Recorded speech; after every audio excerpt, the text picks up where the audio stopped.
आज की बातचीत एक ऐसी चीज के बारे में है जिसे हम सबने फिल्मों में देखा है। वो एक लाल रंग की पतली सी किरण जो या तो किसी तिजोरी को काट रही होती है या फिर किसी हीरो का रास्ता रोक रही होती है। हाँ, बिल्कुल। लेकिन क्या वो अगर मैं कहूं कि ये लेजर बीम जो कभी साइंस फिक्शन का हिस्सा थी, आज चुपचाप हमारी दुनिया को चला रही है। मतलब अदृश्य प्रदूषण का पता लगाने से लेके समुद्र के नीचे कम्युनिकेशन केबल्स बिछाने तक, और हाँ, युद्ध के मैदान का नक्शा बदलने तक। सवाल यह है कि प्रकाश की एक किरण में इतनी ताकत कहां से आई? ये सवाल बिल्कुल सही है और आज हम इसी की गहराई में उतरेंगे। हम फिजिक्स के भारी भरकम सिद्धांतों में नहीं खोएंगे। अच्छा। बल्कि ये समझेंगे कि इस एक टेक्नोलॉजी को असल दुनिया में, चाहे वो हमारे शहर हों या सरहदें, इतने अलग अलग तरीकों से कैसे इस्तेमाल किया जा रहा है। हमारा मिशन ये देखना है कि कैसे रेंजिंग, कम्युनिकेशन और एनवायरमेंटल सेंसिंग जैसी एप्लीकेशंस के पीछे एक ही मूल सिद्धांत काम करता है। चलिए इसको समझते हैं। कल्पना कीजिए एक सैनिक की जो घने कोहरे में फंसा है, जहां अपनी नाक के आगे देखना भी मुश्किल है। या एक इंजीनियर जो एक बहुत ऊंची इमारत बना रहा है और उसे मिलीमीटर तक की सटीकता चाहिए। इन पलों में जहां हमारी आंखें और हमारे पारंपरिक उपकरण जवाब दे जाते हैं, वहां लेजर एक सुपर सेंस की तरह काम करता है ना? बिल्कुल। ये हमें वो देखने, वो मापने और वो करने की क्षमता देता है जो सामान्य परिस्थितियों में असंभव लगता है। और ये सब शुरू होता है इसके सबसे बुनियादी उपयोगों से। अच्छा। जिन्हें हम शायद रोज देखते हैं पर पहचानते नहीं। अच्छा। तो चलिए इन उपयोगों को दो हिस्सों में बांट कर देखते हैं। पहले बात करते हैं जनरल एप्लीकेशंस की, यानी वो तरीके जिनसे लेजर हमारी रोजमर्रा की जिंदगी को प्रभावित कर रहा है। हाँ, और इसमें सबसे महत्वपूर्ण क्षेत्रों में से एक है पर्यावरण की निगरानी, जैसे एयर पोल्यूशन मॉनिटरिंग। ओके। हम सब जानते हैं कि हवा में प्रदूषण है, लेकिन कितना और कौन सा? लेजर इसका जवाब बड़ी सटीकता से देता है। ये कैसे काम करता है? मतलब एक लाइट बीम हवा में मौजूद धुएं के कणों को कैसे गिनती है? सोचिए कि आप एक अंधेरे कमरे में टॉर्च जलाते हैं। आपको हवा में उड़ते धूल के कण दिखाई देने लगते हैं क्योंकि वो रोशनी को बिखेरते हैं। लेजर भी कुछ ऐसा ही करता है, लेकिन बहुत ज्यादा एडवांस तरीके से। अच्छा। एक लेजर बीम को हवा में भेजा जाता है। हवा में मौजूद प्रदूषक कण यानी पोल्यूटेंट्स उस लेजर की कुछ ऊर्जा को सोख लेते हैं या उसे बिखेर देते हैं। एक डिटेक्टर ये मापता है कि कितनी ऊर्जा वापस आई और कितनी बिखर गई। और इस जानकारी से प्रदूषण का स्तर पता चल जाता है। सिर्फ स्तर ही नहीं, बल्कि प्रदूषण का प्रकार भी। अलग अलग केमिकल अलग अलग फ्रीक्वेंसी की लाइट को सोखते हैं। ओके। तो हम ये भी बता सकते हैं कि हवा में सल्फर डाइऑक्साइड ज्यादा है या नाइट्रोजन ऑक्साइड। ये तकनीक इतनी सटीक है कि मीलों दूर से एक फैक्ट्री की चिमनी से निकलने वाले धुएं का विश्लेषण किया जा सकता है। वाह। ये पर्यावरण नियमों को लागू करने में एक क्रांति की तरह है। ये तो जासूसी करने जैसा हो गया, पर पर्यावरण के लिए। इसके अलावा सुरक्षा के क्षेत्र में भी इसका बड़ा इस्तेमाल है। इंट्रूजन अलार्म्स की बात करें तो हाँ, वो अदृश्य ट्रिप वायर जो हमने फिल्मों में देखा है, ये एक बहुत ही सरल लेकिन प्रभावी सिद्धांत पर काम करता है। कैसे? एक लेजर ट्रांसमीटर एक अदृश्य बीम को एक रिसीवर की तरफ भेजता है। जब तक वो बीम रिसीवर तक पहुंच रही है, सब ठीक है। जैसे ही कोई उस बीम के बीच से गुजरता है तो वो टूट जाती है और अलार्म बज उठता है। हाँ, बिल्कुल। और आज ये तकनीक और भी विकसित हो गई है, जहां एक सिंगल लेजर सोर्स कई शीशों की मदद से एक पूरे कमरे या बाउंड्री पर एक अदृश्य जाल बना सकता है। और मीडिया में भी इसका जिक्र हुआ था। 3D होलोग्राम्स और कलर टीवी सिस्टम्स, ये आज कितना वास्तविक है? होलोग्राम्स तो अब हकीकत बन चुके हैं। लाइव कॉन्सर्ट्स में दिवंगत कलाकारों को परफॉर्म करते हुए दिखाया गया है। ये होलोग्राफी से ही संभव हुआ। सही। इसमें लेजर्स का इस्तेमाल करके प्रकाश को इस तरह से मोड़ा जाता है कि एक त्रि-आयामी यानी 3 डायमेंशनल इमेज हवा में तैरती हुई दिखाई देती है। और जहां तक टीवी की बात है, मॉडर्न लेजर प्रोजेक्टर्स आज सिनेमा घरों और घरों में जो अल्ट्रा HD तस्वीरें दिखाते हैं, उनकी शार्पनेस और रंगों की गहराई पारंपरिक प्रोजेक्टर से कहीं बेहतर होती है। क्योंकि लेजर प्रकाश का एक बहुत ही शुद्ध और केंद्रित स्रोत है। बिल्कुल। तो ये तो हुए आम उपयोग जो हमारी दुनिया को बेहतर और सुरक्षित बना रहे हैं। लेकिन सिक्के का एक दूसरा पहलू भी है, जहां यही टेक्नोलॉजी और भी ज्यादा हाई स्टेक्स माहौल में इस्तेमाल होती है।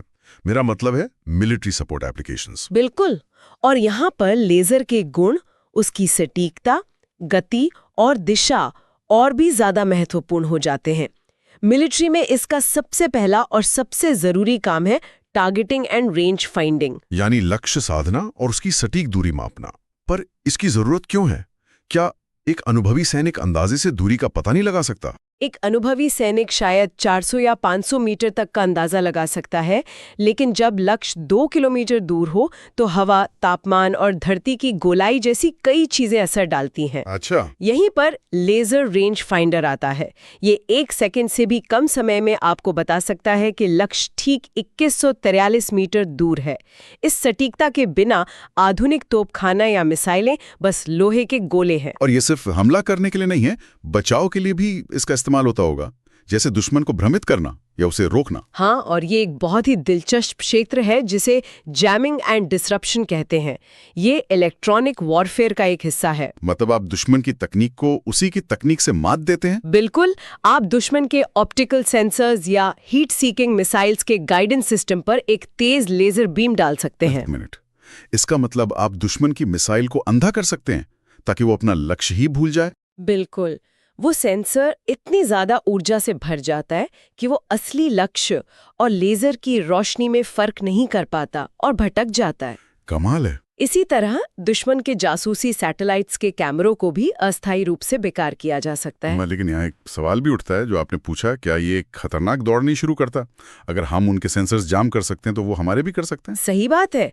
इससे तो युद्ध और ज्यादा अप्रत्याशित और तकनीक पर निर्भर हो जाता है। खैर, एक और मिलिट्री एप्लीकेशन है सिक्योर कम्युनिकेशन का। ये कैसे काम करता है? देखिए, पारंपरिक रेडियो कम्युनिकेशन हर दिशा में फैलता है, जिसे कोई भी सही उपकरण के साथ पकड़ सकता है, यानी इंटरसेप्ट कर सकता है।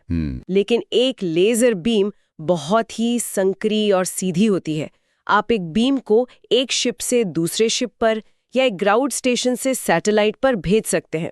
अगर दुश्मन उस बीम के ठीक बीच में नहीं है तो उसके लिए पता लगाना भी लगभग नामुमकिन है कि कोई कम्युनिकेशन हो रहा है। ये बहुत सुरक्षित है। चलिए, अब इसे परत दर परत समझते हैं। एक ही टेक्नोलॉजी इतने सारे काम कर रही है, प्रदूषण मापने से लेकर मिसाइल भटकाने तक। इन सब के पीछे का मूल सिद्धांत क्या है? ये काम कैसे करता है?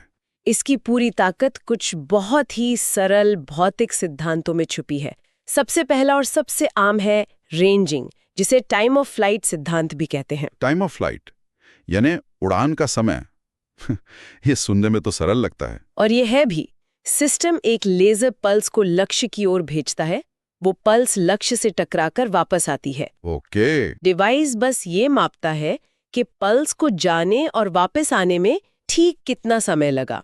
क्योंकि हमें प्रकाश की गति पता है, जो कि स्थिर है, हम एक साधारण से फॉर्मूला से दूरी की गणना कर सकते हैं।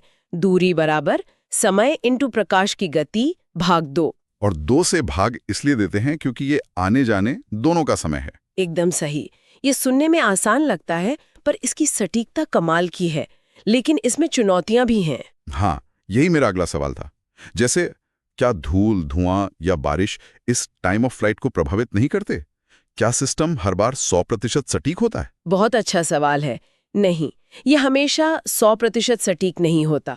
घना कोहरा या भारी बारिश लेजर बीम को बिखेर सकती है और सिग्नल को कमजोर कर सकती है। तो उससे रेंज कम हो जाती होगी? हाँ, रेंज कम हो जाती है या मापना असंभव हो जाता है। इसीलिए एडवांस सिस्टम्स मल्टीपल पल्सेस भेजते हैं और नॉइज को फिल्टर करने के लिए एल्गोरिदम्स का इस्तेमाल करते हैं। लेकिन सामान्य परिस्थितियों में इसकी सटीकता बेजोड़ है। तो आप कह रहे हैं कि ये एक तरह का अदृश्य मापने वाला टेप है जो पलक झपकते ही किलोमीटर नाप लेता है। ये एक बेहतरीन एनालॉजी है। एक ऐसा मापने वाला टेप जो कभी ढीला नहीं पड़ता और जिसकी कोई सीमा नहीं है। और इसी ने तोपखाने को बदल दिया। बिल्कुल। पहले जहां एक गोला शायद 50 मीटर के दायरे में कहीं भी गिर सकता था, अब लेजर रेंज फाइंडर की मदद से उसे एक खास खिड़की पर भी निशाना लगाया जा सकता है। ये सिर्फ सटीकता नहीं है, ये युद्ध के नियमों को ही बदल देता है। ये वाकई में गेम चेंजर है। अच्छा, दूरी नापना तो समझ आ गया। अब दूसरे सिद्धांत पर आते हैं, एनवायरमेंटल सेंसिंग। हमने प्रदूषण की बात की थी, पर यह काम कैसे करता है? ये दूरी मापने से तो बिल्कुल अलग है। हाँ, यहाँ हम टाइम नहीं मापते बल्कि एनर्जी मापते हैं। जैसा मैंने पहले बताया, जब लेजर बीम हवा से गुजरती है तो हवा में मौजूद कण उसकी ऊर्जा को सोख लेते हैं। इसे अब्जॉर्प्शन स्पेक्ट्रोस्कोपी कहते हैं ना? हाँ, हाँ। हर केमिकल की एक यूनिक फिंगरप्रिंट होती है कि वो किस फ्रीक्वेंसी की लाइट को सोखेगा। तो हम न सिर्फ ये मापते हैं कि कितनी ऊर्जा सोखी गई, जिससे मात्रा का पता चलता है, बल्कि ये भी देखते हैं किस फ्रीक्वेंसी पर सोखी गई, जिससे उस केमिकल की पहचान होती है। कमाल है। अब आते हैं तीसरे और सबसे आक्रामक सिद्धांत पर, डिसरप्शन एंड जैमिंग, दुश्मन को अंधा करना। यहाँ लेजर की कौन सी प्रॉपर्टी काम आती है? यहाँ काम आती है लेजर की तीव्रता, यानी इंटेंसिटी। एक लेजर बीम प्रकाश की ऊर्जा को एक बहुत ही छोटे से बिंदु पर केंद्रित कर सकती है। जब आप इस हाई एनर्जी बीम को किसी संवेदनशील इलेक्ट्रॉनिक सेंसर जैसे मिसाइल के सीकर हेड या सैटेलाइट के कैमरे पर डालते हैं, तो वो सेंसर एक तरह से सैचुरेट हो जाता है। सैचुरेट हो जाता है, इसका क्या मतलब है? कल्पना कीजिए कि आप एक अंधेरे कमरे में हैं और कोई अचानक आपके चेहरे पर एक बहुत तेज टॉर्च चला दे। हाँ। कुछ पलों के लिए आपको कुछ भी दिखाई नहीं देगा, आपकी आंखें ओवरवेल्म्ड हो जाती हैं। इलेक्ट्रॉनिक सेंसर्स के साथ भी ठीक यही होता है। उन पर इतनी ज्यादा प्रकाश ऊर्जा पड़ती है कि वो अपने असली लक्ष्य से आने वाले हल्के सिग्नल को देख ही नहीं पाते। और अगर पावर ज्यादा हो? अगर लेजर की शक्ति और ज्यादा हो तो ये सेंसर को स्थायी रूप से जला भी सकता है। और चौथा सिद्धांत है इल्यूमिनेशन, यानी रोशनी करना। ये जैमिंग से कैसे अलग है? ये जैमिंग का ठीक उल्टा है। जैमिंग में आप दुश्मन के सेंसर को बेकार करते हैं, इल्यूमिनेशन में आप अपने हथियार के सेंसर की मदद करते हैं। ओके। रात के ऑपरेशंस में एक सैनिक जमीन से या एक विमान हवा से एक लेजर डेजिग्नेटर का उपयोग करके लक्ष्य पर एक अदृश्य लेजर डॉट डालता है। अदृश्य? तो फिर बम को कैसे पता चलता है कि कहाँ जाना है? ये डॉट इंसान की आंखों को दिखाई नहीं देता, लेकिन ये एक खास कोड में पल्स कर रहा होता है। हमारे स्मार्ट बम या मिसाइल में एक ऐसा सेंसर लगा होता है जो सिर्फ उसी कोडेड लेजर लाइट को देख सकता है। अच्छा, फिर बम या मिसाइल बस उस डॉट का पीछा करते हुए सीधे लक्ष्य पर जा गिरता है। ये उस बम के लिए एक लाइट हाउस की तरह काम करता है, जो उसे अंधेरे में रास्ता दिखाता है। इन सब सिद्धांतों को सुनने के बाद मैं एक वास्तविक स्थिति के बारे में सोचना चाहता हूँ। मान लीजिए सेना को घने कोहरे या बर्फबारी में काम करना है, जहाँ विजिबिलिटी शून्य है। क्या लेजर यहाँ भी मदद कर सकता है? ये एक बेहतरीन सवाल है, क्योंकि ये लेजर की सीमा और उनके समाधान दोनों को उजागर करता है। जैसा हमने पहले बात की, कोहरा सामान्य लेजर के लिए एक बड़ी चुनौती है। हाँ। लेकिन इसी चुनौती से एक नई तकनीक का जन्म हुआ, सी थ्रू इंस्ट्रूमेंट्स। सी थ्रू इंस्ट्रूमेंट्स, ये क्या है? देखिए, घने कोहरे में सामान्य रोशनी पानी की छोटी छोटी बूंदों से टकराकर हर दिशा में बिखर जाती है, इसीलिए सब कुछ सफेद और धुंधला दिखता है। लेकिन अगर आप एक बहुत ही शॉर्ट पल्स लेजर का इस्तेमाल करें तो आप गेट लगा सकते हैं। गेट लगाना, ये कैसे काम करता है? सिस्टम एक बहुत ही छोटी लेजर पल्स भेजता है और फिर बहुत ही कम समय के लिए अपने डिटेक्टर का शटर या गेट खोलता है। अच्छा। वो समय इतनी सटीकता से सेट किया जाता है कि डिटेक्टर सिर्फ उसी रोशनी को पकड़ता है जो कोहरे के पार जाकर असली लक्ष्य से टकराकर वापस आई है। और जो रोशनी कोहरे से बिखर कर जल्दी वापस आ गई, उसको सिस्टम नजरअंदाज कर देता है। मतलब कंप्यूटर उस बिखरी हुई रोशनी के शोर को हटा देता है और सिर्फ काम की जानकारी से एक तस्वीर बनाता है। ये तो अविश्वसनीय है। हाँ, और इसका नतीजा ये होता है कि पायलट या ड्राइवर एक स्क्रीन पर कोहरे के पार की एक साफ भूतिया सी दिखने वाली तस्वीर देख सकता है। सेना उन हालात में भी कई 100 फीट तक देख सकती है जो अन्यथा सभी ऑपरेशंस को रोक देते। मतलब आप दुश्मन पर तब हमला कर सकते हैं जब वो ये सोच रहा हो कि खराब मौसम ने उसे एक सुरक्षा कवच दे दिया है। बिल्कुल। तो आज की इस लंबी और दिलचस्प चर्चा का सार क्या निकलता है? अगर हमें इस पूरी बातचीत को कुछ मुख्य बिंदुओं में समेटना हो, हमने देखा कि लेजर सिर्फ एक चीज नहीं बल्कि एक पूरा टूल बॉक्स है। बिल्कुल, हमने देखा कि आम दुनिया में ये एयर पोल्यूशन की निगरानी करके हमारे स्वास्थ्य की रक्षा करता है, इंट्रूजन अलार्म्स के जरिए हमारी सुरक्षा करता है और 3D होलोग्राम्स जैसी भविष्य की तकनीक को हकीकत बनाता है। ये सब इसके शांतिपूर्ण और रचनात्मक उपयोग हैं। हाँ। और फिर हमने इसका दूसरा ज्यादा गंभीर पक्ष देखा। सैन्य क्षेत्र में रेंजिंग के लिए टाइम ऑफ राइट का सिद्धांत तोपखाने और मिसाइलों को सर्जिकल सटीकता देता है। सही। और बैटलफील्ड इल्यूमिनेशन के जरिए ये स्मार्ट बॉम्ब्स को रात के अंधेरे में भी रास्ता दिखाता है। वहीं दूसरी तरफ जैमिंग एंड डिसरप्शन की क्षमता इसे एक शक्तिशाली रक्षात्मक हथियार बनाती है। जो दुश्मन की आंखों पर पर्दा डाल सकता है। और इन सब एप्लीकेशंस के दिल में लेजर की वही मूल गुण है। बिल्कुल। प्रकाश की एक केंद्रित, सीधी और नियंत्रित किरण जो वहां काम करती है जहां पारंपरिक उपकरण फेल हो जाते हैं। सबसे दिलचस्प बात तो ये है कि ये सब एक ही मूल तकनीक से संभव है।